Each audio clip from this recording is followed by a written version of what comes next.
Well, hello again, everyone. This is the Mike Siver Show, and I'm Mike Siver, and with my guest, Dick Overton. Mike? And we're on part 3 of our series on talking about youth and drinking, youth in the breweries, and how it affects our youth, and the advertising that goes with that. And over the last couple of weeks, we've been talking about the sort of lack of responsibility that the breweries have in acknowledging the fact on their marketing that it can be detrimental to your health. That alcohol, after drinking so much, can create a lot of issues in a lot of people. And I guess my question back to you, Dick, is as a supposed to be responsible adult, where's my responsibility in knowing I've had enough to drink, or looking and researching these products, which is alcohol, what can it do to me if I drink too much of it?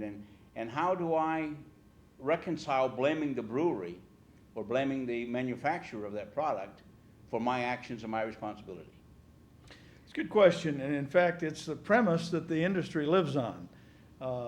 They go by assumption of risk. It's your fault. Everybody knows about alcoholic beverages and what they can do. When in fact, survey after survey, particularly among young people, shows that that may not be true. Collegiate individuals are very interested in this topic, and they periodically do reviews. And the results are very illuminating about, they don't take it as seriously as you think. In fact, at the end of the legal hearings we had in a Pawpaw District Court, those same questions came up from the judge about, people have personal responsibility. And Judge Buell made this statement after court. He met me in the hallway, and we visited a minute, and he said, I believe everybody knows about alcohol, the broader statement, alcoholic beverages and their consequences. And I said, well, Your Honor, you've just taken judicial notice of something very interesting in the medical community, that this one piece of information is what we all leave the womb with, because we assume that we know nothing else about this world, and we learn as we go. So the idea that advertising doesn't have an effect belies the fact that that's the purpose of advertising, is to get your product or your service into a positive image. The problem is, Mike, when you talk about being responsible for it, is that we have laws that say when you have downsides to your product, if there are dangers, if it can be misused, we have tons and tons of precedent law in court cases that say people aren't wholly responsible. They may be partially responsible, but they're not wholly responsible for these things if they've been misled. And misleading includes the omission of material fact, not telling people things.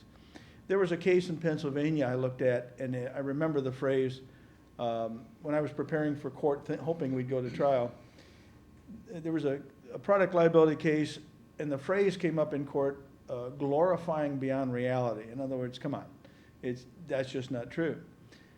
Well, at one point in our hearings, one of the lawyers made that statement. Nobody really believes these commercials. They're just fun. And I countered with, are you telling me you just put these out for fun? They have no impact. You reap no benefit from them.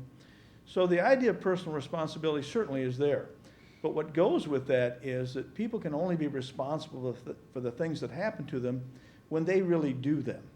And in court cases, when they say when they really do them, it means that they knew all about what was going on. They made a decision to do it.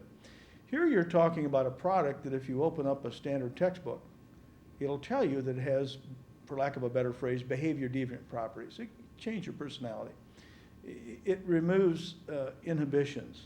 It affects motor skills. So even the warnings that currently exist in products are very minimal. On the can of beer or wine, there's a beverage label. In the bottom of television advertisements, it says, please drink responsibly, which I find remarkable because what they're saying is, after you've consumed a product who has the inherent property of diminishing your ability to make a sound judgment, please make a sound judgment. So your question about where does my responsibility pick up? Well, I just draw a different scenario for you. Let's imagine that it's some other product, a medication, something like that, another food. Okay. And as you decide that you're going to draw a relationship with this other product, you educate yourself about it, and by law, everything that can go wrong, every side effect, is made available to you. So as you start to use this product, you notice one of the side effects. what would you do? Well, I would probably, if it was detrimental, I would probably stop using it, or want to stop using it. You'd certainly seek other action. You might consult a physician. I had this happen to me years ago after some very serious surgery. I was given I won't say a tranquilizer, but something to calm your nerves, that type of thing. And it made me feel very strange. And I called the doctor and said, boy, I feel really, this bothers me. He said, well, don't take it. It was just a comfort thing while you're paying the other medications and things.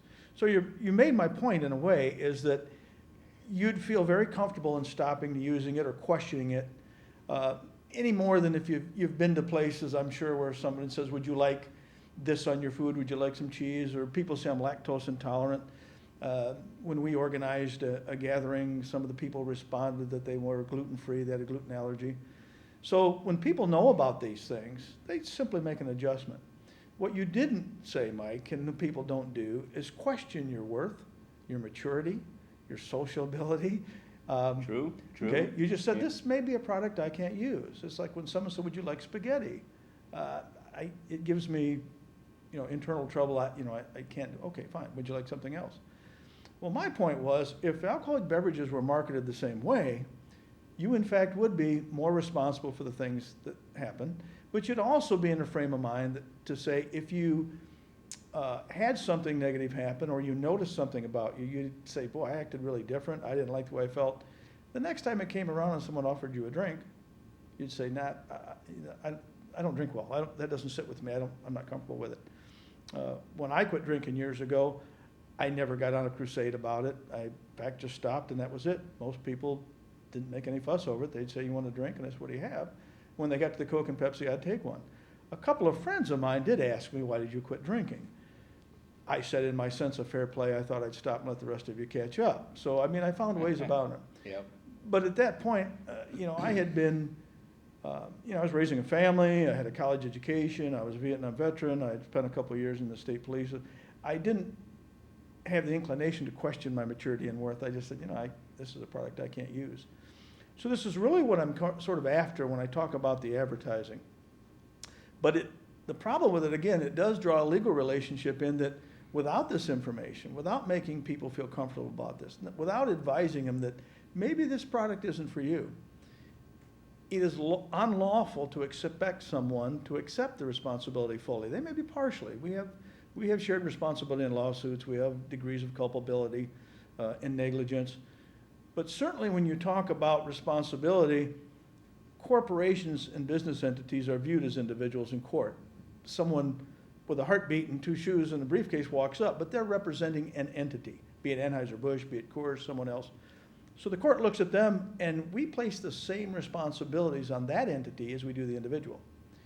So when we say that you can't come to my town in a covered wagon and hold up a brown bottle with a pretty girl and promise us the moon, which the old covered wagon and the medicine shows used to do, when we say you can't do that anymore, Mr. Corporation, we mean it.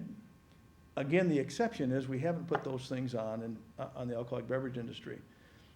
As I said in an earlier show, I spoke to one of the commissioners from Macomb County who was a legislator at the time and helped write the advertising code under the Advertising Act and the Commercial Code. And I explained what I was doing and said to him, did you intend any exclusion for the alcoholic beverage industry? He said, absolutely not. And I said, well, that's what this is all about. I'm just simply trying to hold them to the same advertising and commercial codes. He indicated to me if I got to trial, he would come and testify. I had legal expert after individual say, you're onto something here. I had a lawyer that helped me write the complaint that said, you're way ahead of your time. This is absolutely right, but it's almost a cultural, social thing that we have to change. My response was, we had a president resign, Nixon. We broke up AT&T.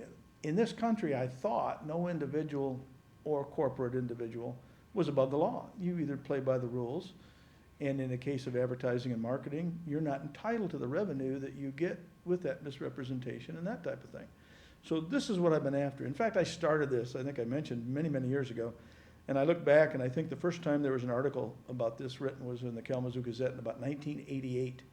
It wasn't until 91 that I actually took them to court. Anheuser-Busch and Coors to court. I had pursued other things along the way. I'd written letters. I'd talked to people. So I've been at this a while. In the interim, I've experienced a lot of buffoonery, if you will. I mean, I made it to the National Enquirer. If you research my name on the internet, you're going to find that basically I sued the alcoholic beverage industries because no matter how much I drank, the pretty women in the beach scenes didn't materialize. I defy anybody to check the actual complaint and find where that's in there. But what had motivated me, as I said, and still does, and I appreciate the opportunity to talk with you here in 3 different sessions in sort of a lengthy, detailed way. It's a real opportunity for me to put my message out. What I have done is never passed up an opportunity to tell my story or talk about it. I've spoken at AA meetings, large groups. I spoke at high schools and colleges. I spoke at Andrews University, who has a very big substance abuse program. And I've just always taken the opportunity, if someone wants to hear what I had to say, to do it. Thinking somewhere, someday, somebody's going to latch onto this and say, you know, there's a case here. I've got a son or daughter who in my home, we never encouraged drinking. We didn't demonize it. We didn't say all good people don't drink and all bad people do.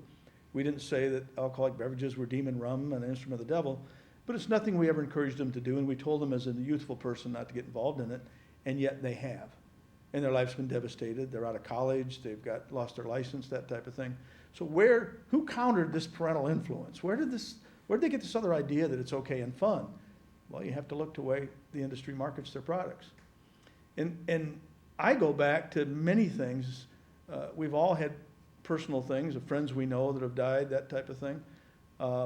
Certainly in law enforcement, I went to a lot of family fights and things that were very volatile where alcohol was present. But I used to tell a story, and I'll tell it now, and pardon me, because even after all these years, it's very hard to, when I think of young people, and for people that might view this program, I don't mean to be, that have lost a loved one or a child, I don't mean to be insensitive, but I actually tell the story because of that. I'm hoping somebody will step up, and particularly even a parent, if they suspect their kids are maybe playing with a little bit, but don't want to interfere and don't want to be the bad parent, you should step in. This is like a rabid dog next door. It's like a loaded gun. It's like gasoline and matches. You don't know what's going to happen, but the worst can happen. And I used to tell a story of a typical call, and most police officers can identify with this, but as a state trooper, picture driving down the road one night, you get a call that there's some headlights in the ditch and there's a crowd gathered around. They're not sure what it is, but they think it's a PI, personal injury accident. So you respond and you tell them you're on your way, and you check out at the scene, and you find a car rolled over and partially hit a tree. There's a couple young people in it, and they're deceased. And so you go around the side of the car, and you actually have to reach in and by the belt and help a paramedic or someone drag this young person out, their limp body. You find beer cans and things you take a blood sample. Again, not to be insensitive, but we've been at accidents where there's so much blood in the floor of the car you could almost scoop it with a bottle. So we got a pretty good picture of what's going on here. A couple of young folks out having a good time, and it all went bad. So you have to go notify their parents. And my department at that time was very big on personal notifications, if possible. If it were someone who's far away, we'd contact another agency and ask them to go. We didn't make phone calls.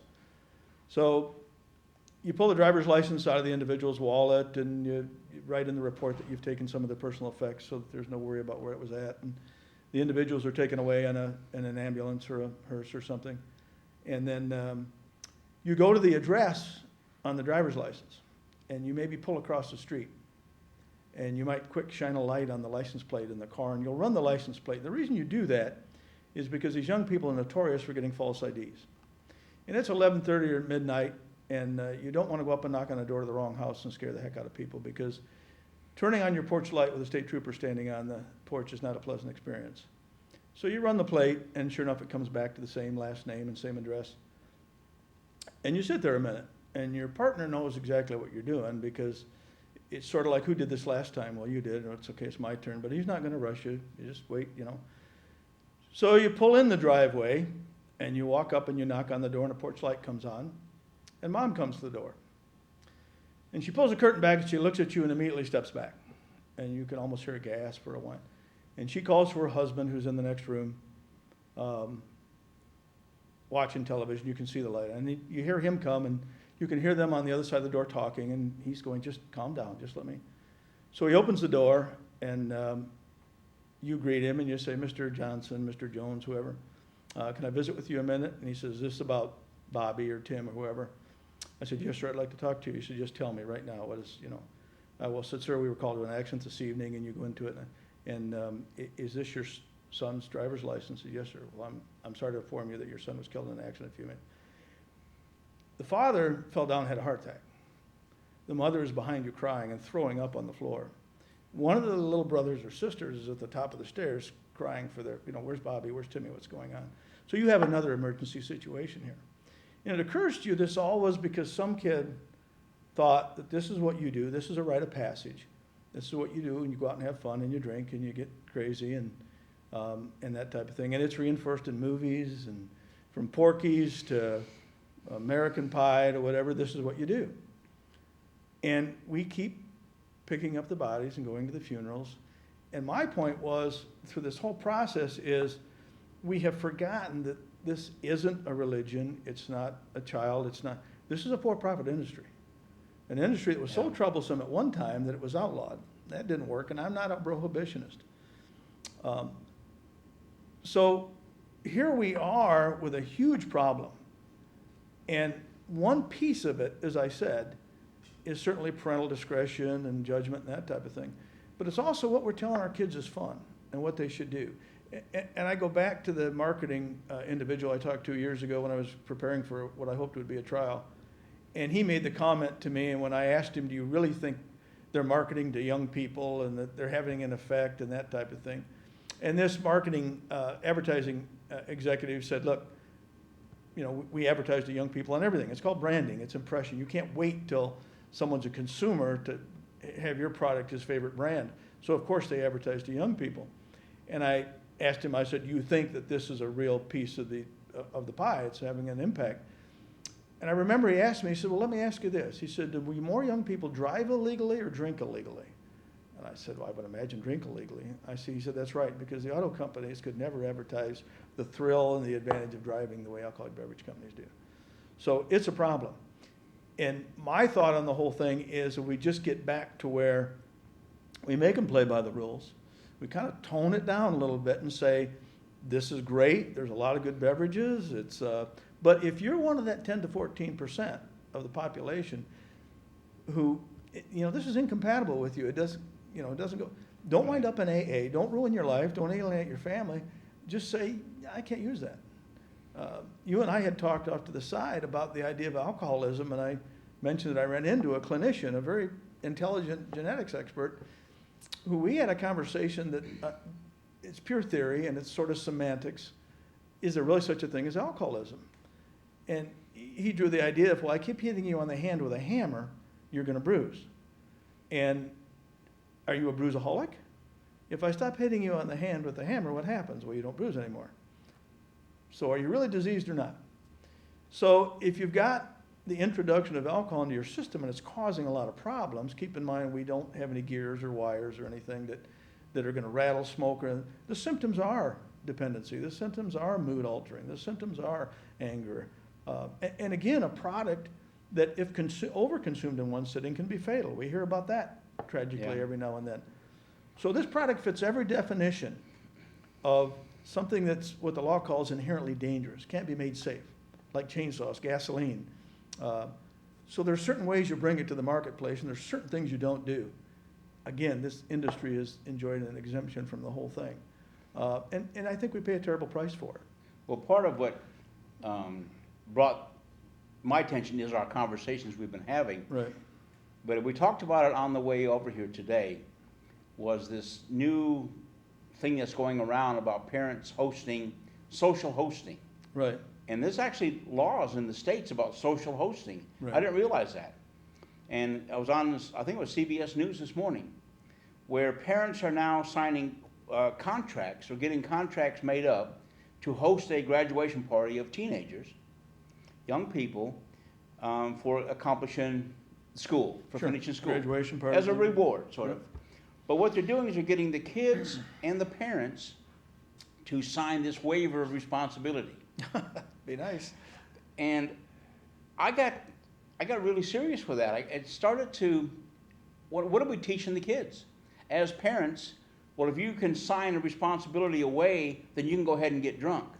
because these kids are going to get drunk. Sure. Because now they're giving free carte blanche Right. to drink in a home that's supposed to be protected. Well, if they all were to lock the doors and bar the windows where they couldn't get out, you might be okay. Right. But they're not. You know Right. that, and I know that. Right. These kids, by the time they graduate, most of them have cars and driver's licenses, and some of them are going to get out and drive. Well, they had a lawyer on there who was responding to this new sort of phenomenon going Right. around, and she said that there's really no release of responsibility. First of all, you're contributing to the delinquency of a minor. You Sure. can't give yourself sign away responsibility for that. Right. So that's one charge you're going to get regardless if somebody gets hurt Right. or if somebody calls the police. Secondly, if there's a fatal incident outside of the home, Right. then you are going to be held responsible for that no matter what anybody signs. And it's creating a lot of issues all around people wanting to drink. And We do everything, whatever you do, don't tell them not to drink. We'll change the laws, we'll change policy, we'll change our attitude, we'll exempt them from advertising laws, whatever, just keep drinking. I mean, it's amazing what we do in this culture because we don't go back and say, well, wait a minute, maybe we ought to look at the product. Yeah. You and I talked about the idea of making it safe. If a product were unsafe, like gasoline, they put it in a red can. Well, if we're having so much trouble with this product, why don't they make it safer? Cut the alcohol content in half. I mean, there's we just exempt them from every normal practice that we do. So whatever you do, we're not going to stop people from drinking. Well, because I do the counseling that I Right. do and I work with substance abuse issues all the time in the court system, I started to get concerned about that form. Sure. And what are we going to have in the future? Because what are we teaching the kids? We're showing them at a very impressionable age, 16, 17, and 18 years old, that you can sign away your responsibility. But you can't do that in real life. No. And yet, that's what they're trying to do. This whole thing is revolving around a product that now you've brought to my attention, and I'm bringing to other people's attention, Right. that has no responsibility for what happens. No, they spend a great deal of money, and Anheuser-Busch, not to slander the company, but they're on record. They were a respondent in my lawsuit, so it's not something I'm bringing up today. But one of their slogans for a period of time was "Proud to be your bud," and at some of the talks that I gave, I pointed out to people this "Proud to be your bud," we're buddies, we're friends. You recall that when I took them to court, they showed up with 3 very powerful attorneys to see they had no fiduciary relationship to you as a customer. They wanted to sell you the product, but they wanted to hide behind the laws and say, whatever happens to you, despite the fact that we know, and knowledge is a big issue in legal cases, we know our product inhibits motor skills. We know our product can be addictive. We know our product can have serious health consequences. We also know that it can be fatal if overconsumed. We don't have to tell you about any of that. We just want to sell you the product. And whatever you do is your own darn fault because it's called assumption of risk, and yet violating that assumption of risk doctrine every step of the way. This conversation needs to go on for sure, and I'm hoping we get other Right. guests. If anybody out there has got a question about this Yeah. or wants to come on the show Right. and confront Dick or confront me, I'd love it. we're welcome. We're inviting you to do that. Yeah. Please come and challenge us and see where we can go with this because of what I do as a counselor, I worry about the youth. That's the books I write about. That's my concern, yes. The stories I write is how do we educate the youth before they get into these habits and behaviors that get them killed or they kill somebody else. Or ruin relationships. Yeah. There was a time years ago, as you know, when they talked about the divorce rate being 50%, and I don't know what it's at now, less people are getting married, I hear, so that'll help with the divorce rate. But I had talked to some young wives, and I remember one of them made the offhand comment. It said that the problem of men today, and this was back in the middle 80s, she says the problem of young men today is that we're teaching them to drink beer and play softball till they're 35. That's not good husband material. And I thought, wow, what an observation of our culture, you know. As I said before, I'm not a prohibitionist. I'm not a moralist on it. If I think there's any moral issue in it at all, it's not the existence of alcoholic beverage on the planet. The moral issue to me is misrepresenting and lying to our children, putting them in a bad spot, and then sitting on them hard. It's almost entrapment. But if there's a moral issue, it's leading them astray and then acting like, they screwed up. But I do believe that as a culture that puts adult magazines behind the counter, that rates movies, and I could go on with all the examples. Why are we still letting this industry advertise this like candy and violating every other rule that everybody else has to play by? We pay a great price for it. And it's scary that it gets to that stage.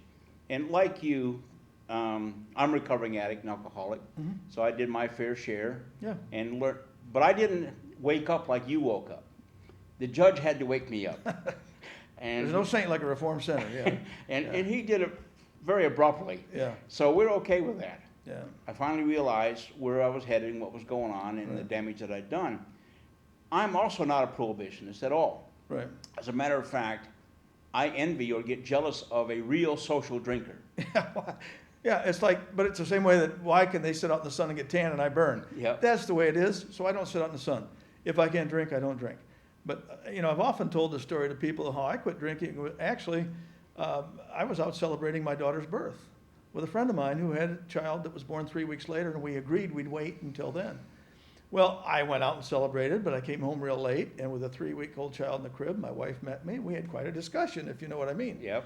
I woke up the next morning, Mike, and again, not to speak ill of anyone else or judge, it's just that my personal experiences, both from law enforcement and everything else, I thought to myself, if I'm gonna be a parent and a family man, this isn't gonna be part of it. Yeah. And I told her that day and that minute I was all done. And she, of course, yeah, right, Yeah. Somewhere in the first week of March of 1980, I took my last drink and that was it. Well, And again, as I tell other people, and we've discussed here, I have never questioned my maturity, my worth as a human being. Right. I just said, I'm not gonna use this product anymore. We don't go well together. I think that's what we ought to tell young people growing up. Not to expect that you're gonna be more attractive, you may have some problems with this, and if you do, just don't use it like you wouldn't use anything else. Well, that's the part what I do with the counseling You bet. part. And I'm not against people having a drink. And my brother's a great example of that. I wish I could be like him. He's my younger brother, and I envy Yeah, him. Yeah, I don't drink, period, Yeah, I because know. I can't drink. I don't hold it well. Yeah. I don't do well, and I really make a fool of myself. yeah. But people who can do that and sit down and have one social drink, I envy them. And Mike, one last thing, I know it's the time, and this is something I would tell all young people if their parents should show them this idea that you're not gonna fit in, not be part of society, No. and you're gonna lose a lot of friends if you change your lifestyle. I work at the VFW, I'm the quartermaster, I go everywhere. Everybody that I know knows I don't drink. Not one of them I have lost as a friend. When they get around to drinks, they say, Dick, you want a root beer? I said, yeah, thanks, and they buy. That idea that you're never gonna smile again, laugh again, or have a good time is absolute baloney. Well, that's like in our But local. that's what the industry itself, Yep, in our local bar in town. yeah, I could go in there, and I do, because they have some great food in there. they do. I go in there, yeah. And I don't, it's like reading Playboy, looking at the pictures, but I Yeah. go in there, not to have a drink. Yeah, And people who want to see me and buy me a drink, the bartenders know. right, Mike doesn't drink beer. Yeah. Here's a Coke, yeah, coffee, or somebody will say whatever, and then buy a round and give him a Coke. yeah, I really like that I get recognized yeah. for what I'm doing. And not one person there says anything about it. No, They just go about their business. Yep, and Yeah. they're So still the my idea friends. that you're never gonna have fun and smile and laugh again and you're gonna be an outcast, it just is not true. So we're gonna wind this up now and come back again, You bet. and we're gonna talk about this some more, and I hope people call up and come and contact us and come on the stage. It's been a pleasure to have you again, Dick. Yep. Look forward to doing it again, which we will in another couple weeks. Yep. With that, we're gonna say good night, I appreciate the opportunity to tell the story, Mike. Thank you very much. and we'll do it again. You bet. Thank you very much.